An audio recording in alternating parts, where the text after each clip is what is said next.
the lady that you see talking on TV is not my sister. Ito ang reaksyon ni Pangulong Bongbong Marcos nang tanungin siya tungkol sa pahayag ng kanyang kapatid na si Senadora Amy Marcos sa rally ng Iglesia ni Cristo noong nakaraang Lunes. Batid ko na nagda-drug siya.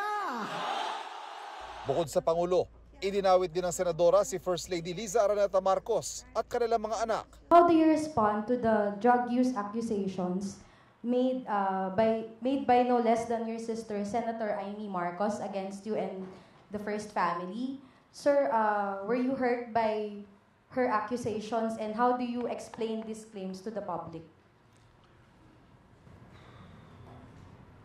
It's anathema to me to talk about family matters generally in public.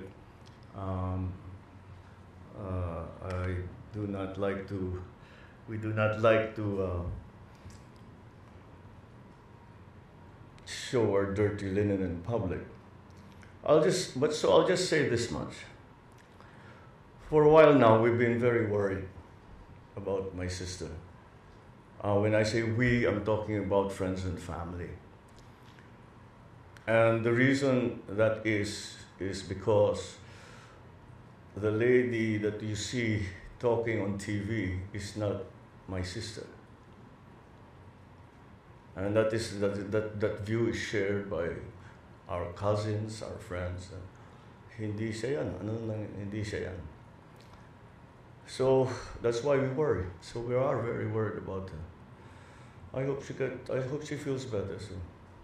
Hindi na nabigyan pa ng pagkakataon ng media na malinaw kung anong ibig sabihin ng Pangulo sa pahayag na ito. Ilang minuto lang matapos itong sabihin ng Pangulo, agad sumagot si Senadora Amy sa kanyang social media account. Sabi niya, siya raw ito, sabay hirit na kung ano-ano nang nakikita ng kanyang ading o nakababatang kapatid sa Ilocano.